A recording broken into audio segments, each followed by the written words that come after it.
Come on up next panel. Let me introduce in on creating, thank you very much, creating communities and collectives in LA.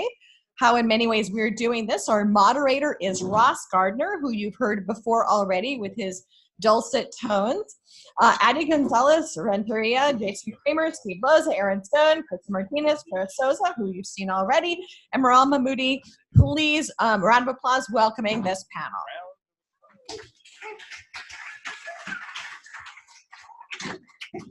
Hello, everyone. Very good to be back again. We got seats for everybody here. Amazing. Okay, so this conversation is going to move pretty quickly. We only have 30 minutes, and it's a big topic. We're talking today about creating communities and collectives in LA, and one thing that we want to kind of focus on is how art and culture, and specifically music, can be used to sort of galvanize communities together and can create a sort of stronger sense of community, but can also raise up the individual within that community as well. My name is Ross Gardner, as maybe some of you heard earlier. I'm one of the founding members of a group called Los Angeles Nightlife Alliance. We are bringing together different people from across the nightlife spectrum, from both the private sector and the public sector, to try and work and collaborate together on trying to sort of understand what a nightlife city of the future in Los Angeles could really look like. So what I would love to do with you guys is to go down the line one by one and just very quickly, tell me your name and the organization that you guys are here representing today. I'm going to start with Farah. Yeah, my name is Farah. Hello, this one's on. Again, for who was not here earlier, my name is Farah Sosa. I'm a music photographer in Los Angeles. I work also as the executive producer of an artist collective called Subsuelo, and we do global-based and tropical-based parties. And in addition, I also document, I do photography for nonprofit organizations focused on community building and with a lot of multicultural aspects. Hi, I'm Kristen Martinez. I'm a current master's student in American Indian Studies here at UCLA. I'm also a PhD candidate in the musicology department here, so very, very blessed with that. I'm Chicanx, and my family is Yoem, Yaqui from Sonora, Mexico. So my thesis work is looking at indigenous punk rock and a lot of DIY communities, amazing artists that are coming out and have been there for many years. So I'm kind of documenting that and the work that they do. Hi, my name is Erin Stone. I am the co-founder and co-director of 1111, a creative collective, which is a nonprofit arts organization based out of the San Fernando Valley, and I will let Addy describe further. My name is Addy Gonzalez Renteria, and I'm the co-founder of 1111, a creative collective. As Erin mentioned, we're a San Fernando Valley-based arts nonprofit that focuses on creating community through the arts, and we do that through 4 main programs: art walks and festivals, professional development workshops, and pop-up art exhibits. Good afternoon. My name is Steve Loza. I'm a professor in the Department of Ethnomusicology. Currently, I'm the chair of the new Global Jazz Studies program.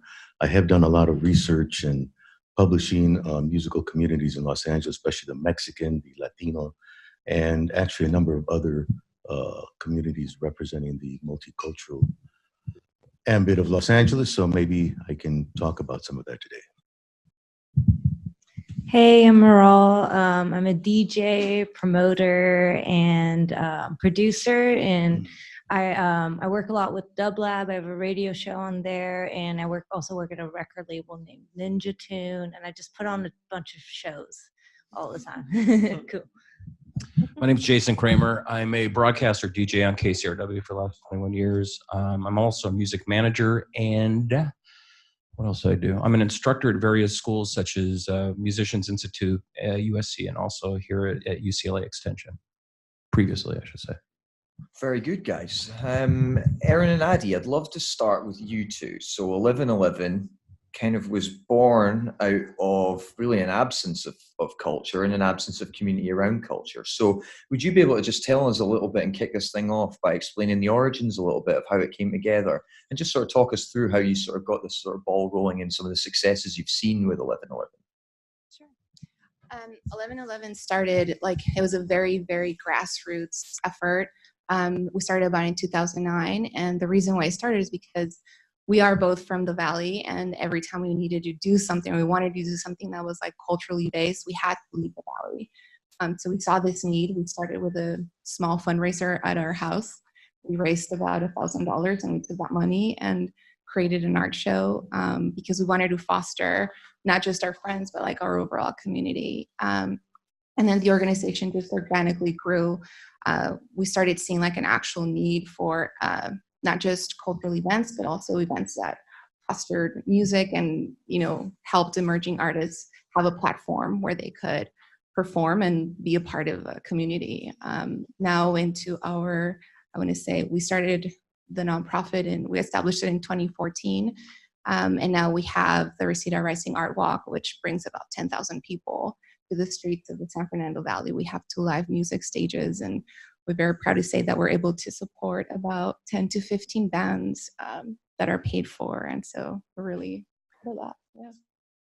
And like when it comes to, so you guys, you mentioned while we were talking in the back, you know, predominantly visual art is what you're focused on. And obviously for the most part, the conversations today are taking place around music. So to kind of like introduce that as a topic of conversation here, guys, for all of you, like, can you talk to me a little bit about music as a tool for bringing people together and how you have seen that sort of manifest itself in your various scenes and your various communities? Whoever wants to take that one first.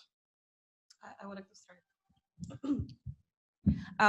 I get involved generally with people or organizations that are in the multicultural aspect. The parties that I throw, Subsuelo, along with this crew, are focused in world music. It's Latin-based, yes, but we are influenced by music from the world.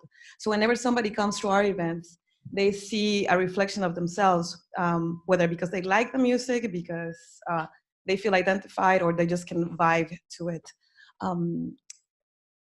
Our engagement comes from very intimate spaces. We take over very intimate spaces when you have to be very close to one another and sweat it out and make friends with the next person because you have no choice. And you come out with your best friend after the end of the day.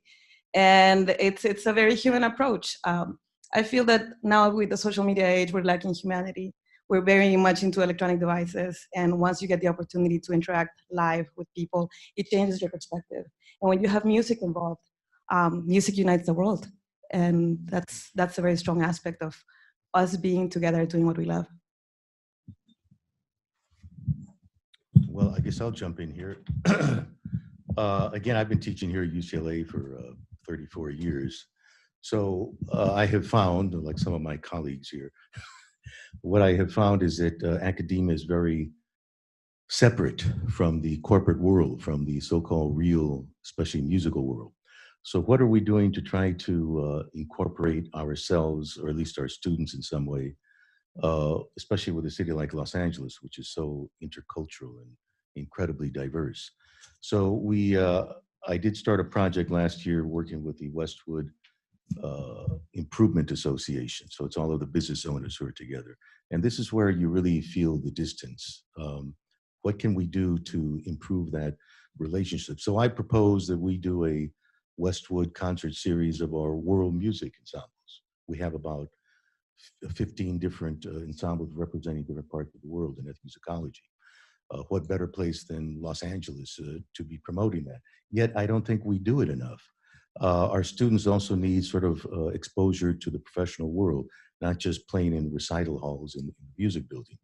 So we actually did it. We did a 4-concert series last year in the spring, then no, in the winter, in the fall. Then we did one in the spring, sort of interfacing with the farmers market, and then another special concert this fall. We did another 4-series thing, and it's been very successful. Now I want something back, so we're trying to get venues in Westwood to let us have sort of a music space for student groups, faculty groups, intercultural types thing. We do have a thing with an owner of a restaurant called Fellow in Westwood. So every Sunday night, one of our student jazz groups performs there. They actually get paid a little money. You see what I'm saying? There's a disconnect. Now, I don't think we're getting an equal exchange. So right now I'm blaming the business community, because there's been all these quasi offers of a space. You know, 1/3 of the buildings in Westwood are empty. So the owner will say, yes, you can start using the space in 3 months, and then all of a sudden you can't because, oh, there's a potential lease.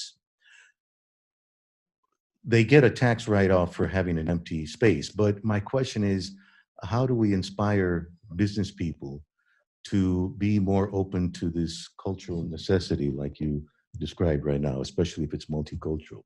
So I think I'll stop talking and pass it on, right? But I'd like some response to that if possible. Yeah, you know, it's funny because I grew up in Los Angeles and I was part of the kind of the punk ska scene back in the 80s. And I remember Westwood was popping back then. And I mean, yeah, if you remember, the Hare Krishners was always on the corner with the banks and that. And this was before, you know, Westwood really turned. It was called the New Jack City Riots. And when the movie New Jack City came out, they had riots because essentially the theater was oversold. And it kind of turned Westwood into a ghost town. And that's essentially how 3rd Street Promenade became 3rd Street Promenade, was closely after that.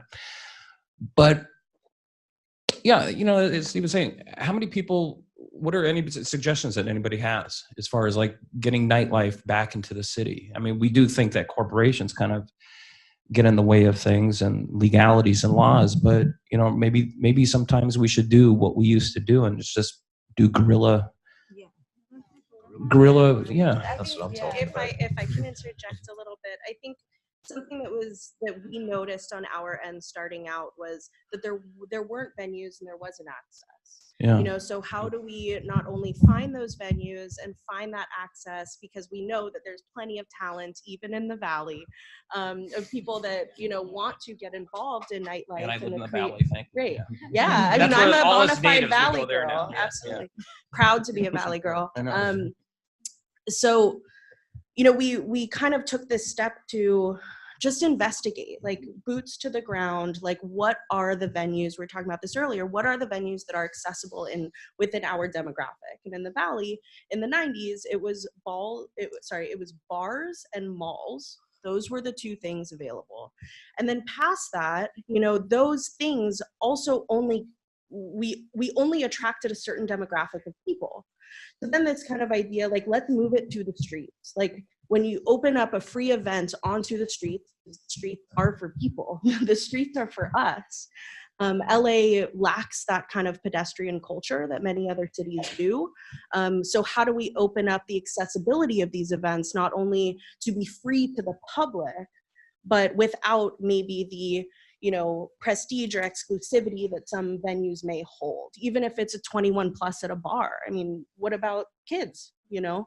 So moving onto the street was a big thing for us, but then also fighting for funding to, you know, we kind of found ourselves almost as activists for, you know, between the governmental agencies, the city of Los Angeles, we've also worked with the city of Glendale and the city of Burbank, but, you know, governmental agencies and the artists and musicians living and working on street level. That's not the right way to say it, but you know what I mean.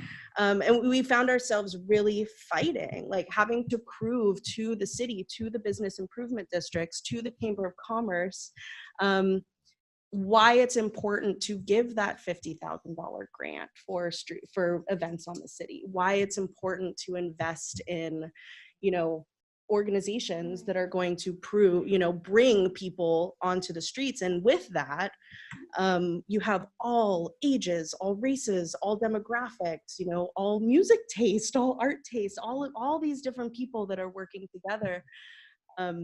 Yeah. Can I ask you, Erin, to get a bit of practical information, like how do you make that argument when you're talking to, you know, the city government or government agencies? How do you make an argument that something is valuable because of the people that it brings out and the community that it fosters, if those aren't things that are necessarily tangible data points, you know, like dollars? So I think, of course, there's all of kind of those marketing aspects of like gathering data and demographics and being able to prove through numbers, and all of that is very important. But then being freaking stubborn was like really important to us. We just stopped doing things for free. You know, people want to use the arts to bring community together. But the importance of having, you know, the arts supported at the same time. You know, and too, which is important to notice too, and you really got to look at the Latino community in Los Angeles is probably the strongest collective as far as people into music. You know, we were saying you're doing the punk and all that kind of stuff. I did the ska stuff. Ska is actually coming back, and it's bigger in Europe right now, but you're going to hear it more in the United States. And guess what community is doing it? It's the Latino community. And you could go to shows. There's a venue on Pico. It's a weird place. It's like a Martin Scorsese film type place you go into, but it's primarily a Latino punk and ska venue. And I was just completely surprised how strong community-wise this is. Back in the 80s and 90s, I know I'll go back to that. That's how you get when you get older. But there was a strong community, but it was everybody. And we'd like to see that once again. I mean, back to the thing, we just got to sometimes just hit it to the streets and walk around like your Parliament Funkadelic with signs and a guy playing drums in the back and just let loose. And maybe told not to do it after we do it. And then that's when you get people start to follow you. Yeah, I think it's the Boulevard, maybe. I don't know if that's the venue on no, I'm probably wrong. But yeah, there's this, you know, what I'm studying, it's not in Los Angeles, but that's something that I would like to bring or have the bands come. I mean, it's promotion, it's DIY. They have their own venues. A lot of Dene, Apache, awesome bands, and they want to come to Los Angeles. But you know, travel. If we support these bands, and you know, in their cultures, if they can't have a band play, they'll give them some money to keep going or feed them, just like neighborly things like that. We got to get back to. But I mean, what my whole point to bring that up is the kids, and it's not an ageist thing because there's fans of all ages. But I mean, what these communities or shows do for kids is that they see somebody that looks like them. They, you know, one of the promoters, Navajo, he's a graduate student. He said that they tired out the kids so much that they would just go home. They wouldn't get into trouble. They wouldn't get, you know, and I know that's punk rock, but they wouldn't get into trouble. They were there that Saturday night. And it was beautiful how he said it. They left with memories and we knew where they're, you know, they're going to go home. So just things like that. I mean, I love Los Angeles, as you could see, but it's like, we need to have that. Arizona, the Navajo Nation, they're kicking our ass. Like, I'm sorry, like, you know, and it's like, I would love to see more of that DIY aesthetic and community.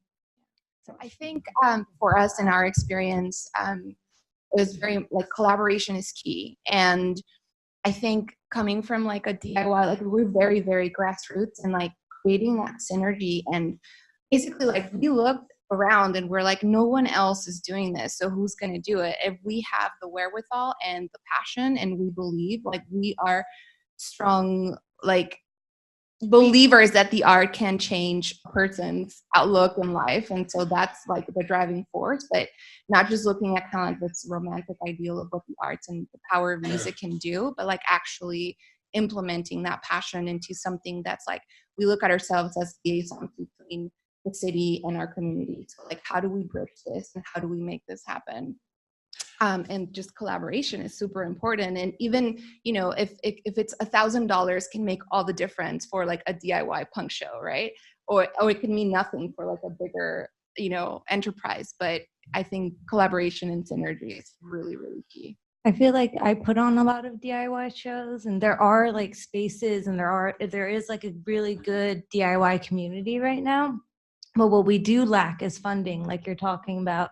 But instead, I think we do collaborate with each other and all put in all of our resources and gather it and put on these shows that I think empower the musicians even and the audience at the same time, where it allows people to explore new sounds. And I think that's something that LA is like really good about, actually, is creating space for new sounds and having people there to support it. And with organizations like dublab and NTS, like these radio stations, they do provide like a global reach for these experimental sounds that are starting in LA.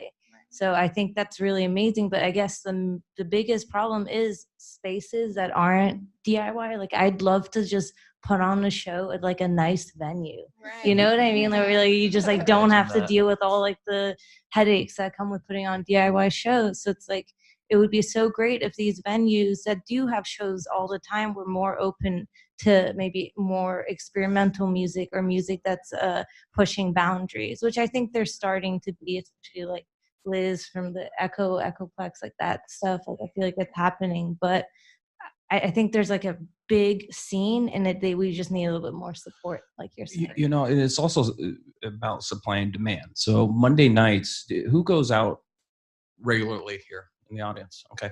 Monday nights in Los Angeles at virtually most venues is free.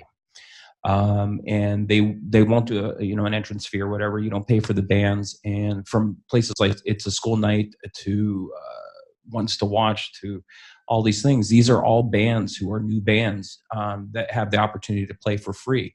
So we can't necessarily say that everything is DIY, because there are people that said, okay, you know what, we want to do free night on Monday night. And then soon you're going to start seeing stuff on Tuesday nights and Wednesday nights. Does this kill the venue for tickets? Does this kill the venue for bands getting money? Sure. But it's a minimal amount of exposure for these artists that normally wouldn't get it. And yet, the venues still get their bar fee and what have you. And then sometimes, sponsors do come out, tastemakers do come out, and it does turn right for the artists. I mean, we live in a world, unfortunately, where music has been free for quite a while, ever since the Napster days. And we just got to, at some point, say, hey, you know what? Music is as valuable as anything else that we do. And demand it. Something I just I wrote down a little while ago based on something you said, Steve, was I wanted to kind of understand a little bit more about how you can kind of consciously develop diverse audiences and how you can do that through your programming, the places that you choose to book them, how you market your events, the languages that you choose to make this stuff accessible. And so maybe Farah, you might be a good person to sort of intro that, mainly just because of the work you guys have been doing. It's Subsuelo, am I saying that right? Subsuelo, yes. Oh, Spanish, trying to pronounce things in Spanish gives me so much anxiety. One way that we really reflect the audience that we have is through photography. We have been a multicultural event since day one. We call all kinds of audiences. We are driven by the vibe, and that is not the correct definition of the whole compound. But yes, so our language is we, us, you, and it's very inclusive, and it allows people to understand that they're part of this whole thing, and that the images that I create is because we created them. I didn't do them alone. The images would not exist if the audience was not there. And the audience happens to be an audience from the world. It's not only Latin-based. And also our own crew. Our own crew, we have Cubans, we have Jewish, we have myself, we have Salvadorians, Mexicans, and so on. So we are a pretty diverse crew as well. And I think it reflects on the work that we do and the music that we put out there. It's hyped, it's good vibes, and our language reflects the images and the work that we use. Anyone else want to jump in on that?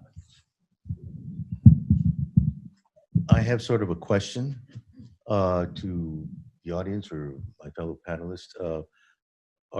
And again, you in academia, you become so isolated through the years, but here you are teaching students or going out into the world, so that's also a contradiction. But I am puzzled by the business world, but I'm also wondering, do people really go out as much as they used to? Is this internet thing and iPhone, and is that really diminishing the public audience or not? Because I don't know. I think it's diminishing how we approach the music industry in general, because I think people focus more on Instagram and your social media following as opposed to like the shows. I mean, shows you're playing are really important as well, but I think a lot of people get their endorphin rushes or whatever from like through social media, and are spending more time on like Instagram, being involved in music, or even musicians themselves, like they feel more satisfaction from doing really well on an Instagram post than maybe playing a good show. Like that's something I feel it, you know what I mean? But I think people still go out.